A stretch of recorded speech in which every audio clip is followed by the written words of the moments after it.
Okay, good morning. This is Richard Hsu, host of Hsu Untied. This morning, I'm very thrilled and honored to have with me as my guest, Anthony Lupo, who's the chair of Arent Fox.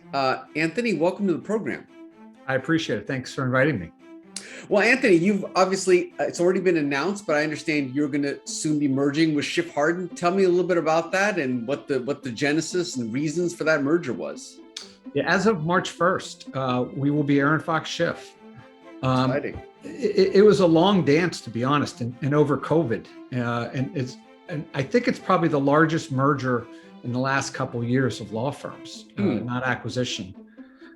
We had been looking for a couple of years in Chicago, and even before we acquired the Boston firm, we had identified Chicago as the main market, but you swing at the balls that come at you, and we had a really good opportunity in Boston, so we diverted the attention there and brought in that firm, and then spent a year, integrating, and then turned back to Chicago. Schiff was in a position where they wanted to grow as well, and we were introduced to them. Christina Carvalho, the managing partner here, met with their previous managing partner and started a dialogue, and then the rest is history. We did a dance for almost a year during COVID, had a number of meetings, really looked at each other, and I think what was really interesting and compelling was that we practiced in adjacent positions with even some of the same clients, but we really only had one area where we did the exact same thing. And so that's kind of unique. What's the attraction, the geographic strategic reason for Chicago for you guys? So I think we're one of the few firms that's only in major commercial hubs. I mean, you look at us, we're in Washington, New York, Boston, Los Angeles, San Francisco, and now Chicago. And those are core markets that we have clients in that, you go to an international client and you name any of those markets, you don't have to do any explaining. It makes sense why you'd be in those markets. And so when we looked at where we weren't and where we had clients and where we had a need, Chicago was always at the top of the list. And I think on Schiff's part, they really liked our California office. They had a New York office. And in fact, now what's also kind of unique about the firm is we have 200 in DC, 150 in New York, 200 in Chicago, and then 100 on the West Coast. It's a really good mix. There's not one major dominant office, which is also kind of unique when you think about other firms. And you're going to be chair of the combined firm? I will be. And so are you looking forward to that? That's why I took the job, honestly. Richard, I took the job to grow. I see. I mean, what's interesting, if I would have said to you 5-10 years ago, hey, we're 450 people, you would say that's a large firm. You can't say that today. Yeah. The nature of law has changed. So you're going to see firms either become boutiques or they're going to have to get bigger to service all the clients' needs. I mean, the law has gotten bigger. In some ways, when we were 250 people, I felt we were more of a general practice firm than when we were 450 people. Yeah.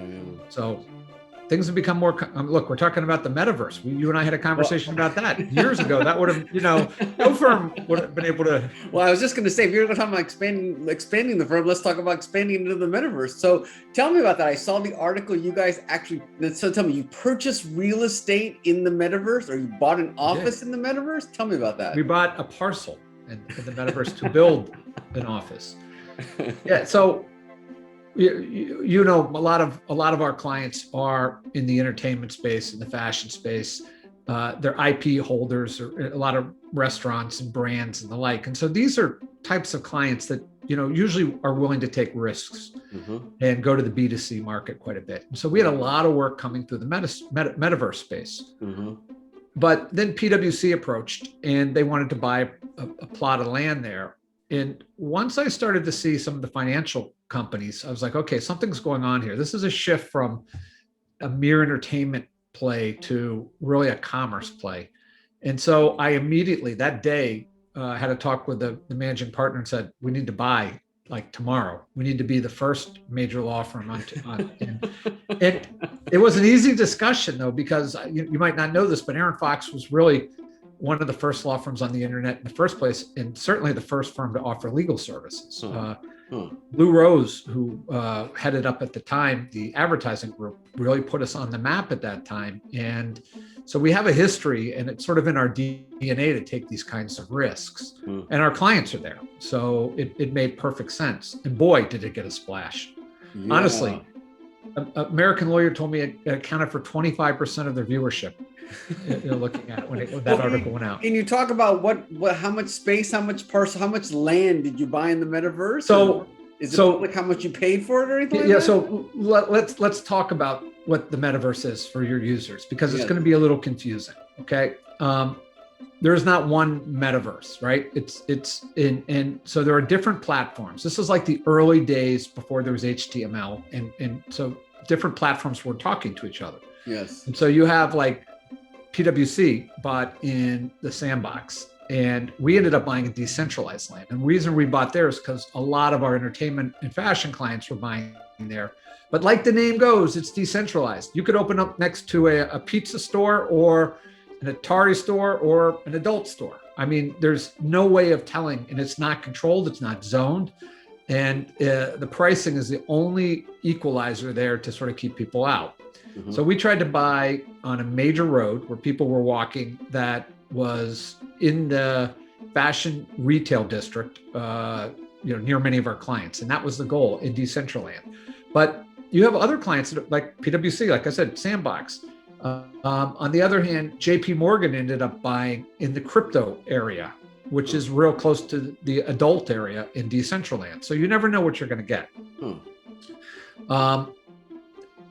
I can't remember where Sotheby bought, but they ended up buying a whole house and putting their auction house there and actually built it out. And so step one is to figure out location. But honestly, that location may not be in existence in 3 or 4 years. Yeah, right. I mean, you just don't know, because Sandbox is not talking to decentralized, and those are only 2 of many different places.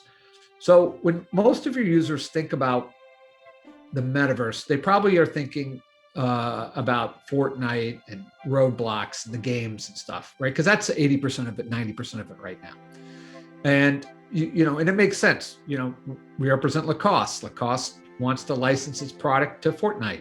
So some kid goes on the game and now can have a Lacoste jersey and the like. It makes perfect sense. Mm-hmm. So that's step one. Step two is where you have your own store. Like Gucci has a whole Gucci garden in Roadblocks where you go in and people are buying virtual product from them. And to kids, and I know it's tough for you and me, where you're spending this kind of money on something that's virtual. If you have kids, you appreciate that they do view that as almost as important as having it in the real world. It's sort of where they think the value is. So that's 2. Step 3 is where you have a store and you're built out. Imagine you're Gucci. So right now you want to buy a Gucci purse, or you want to go to Walmart, anything like that. You can go to the store, or you can go online and look at their webpage. And their webpage is nice. It's 2D.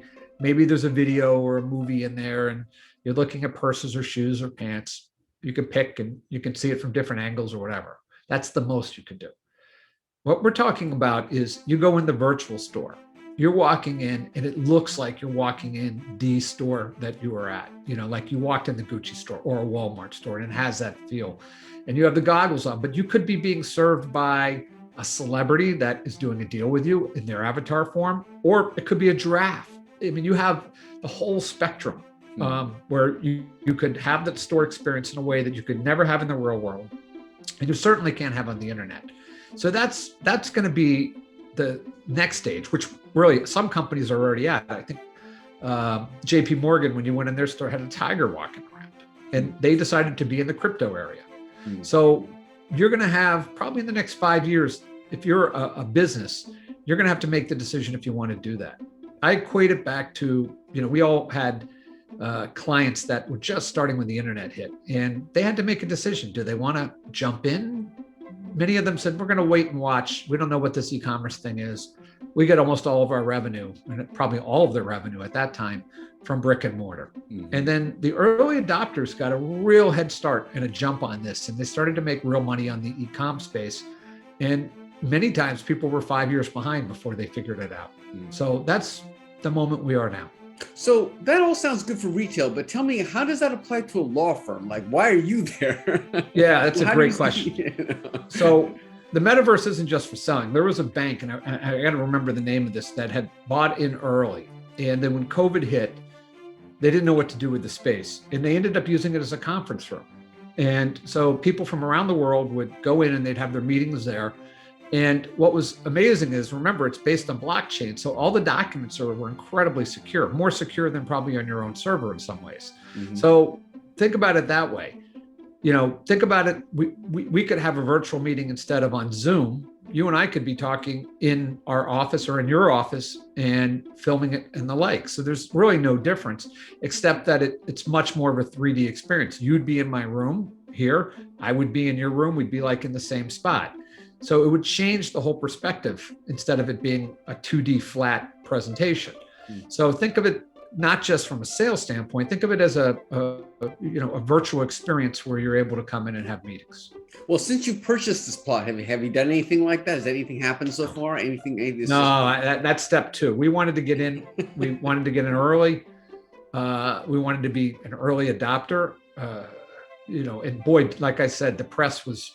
I can't even tell you the amount of press we got in this or recognition.